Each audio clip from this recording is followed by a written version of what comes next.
Johannesburg has always been a bold and bustling city, but there's no denying it's suffered neglect over the recent years.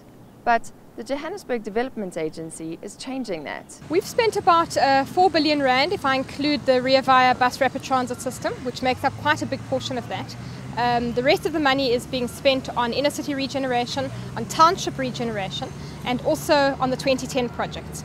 We've got an increasingly bigger inner city regeneration funding base over the last few years, and we're very delighted that there is more capital to work with in revamping the inner city. The whole basis of our work is the belief that if we as the city can take responsibility for the public environment and make sure that the public environment is working well, that the buildings, which is to say the private buildings, will be looked after by private sector investors. And we are really finding that. The amount of money that is being spent by the private sector in acquiring buildings and in renovating buildings in the areas in which we have been working, especially in Newtown, in Braamfontein, in the Fashion District and a number of other places, we are finding that the numbers are very large.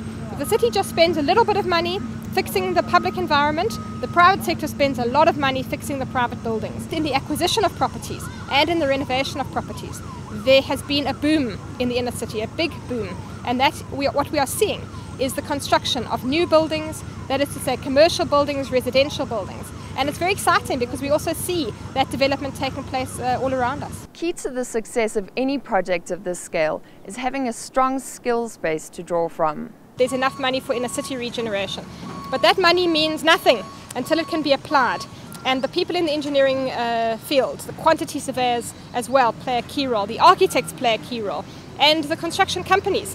And at the end of the day, none of this could be done without the workers who work in the construction companies and who often, put their lives at risk in some of these big projects. They are the guys and women who are out there every day delivering these projects. And we as JDA are very fortunate to be able to play a sort of coordinating or leading role in all of this. But at the end of the day, we as JDA staff, we don't deliver this by ourselves.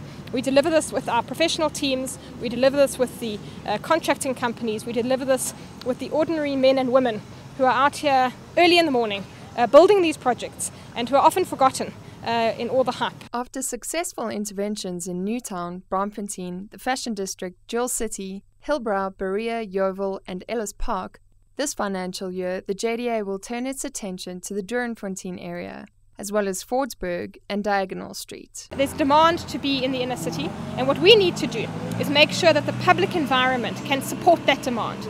That when people come into the inner city, there are places to park, there are parks to play in, that if you live in the inner city, that there are decent places for you to be with your children, that there are restaurants.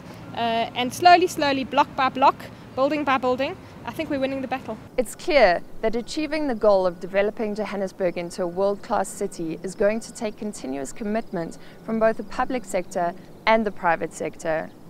For the Real Economy Report, I'm Christy van der Merwe in Johannesburg.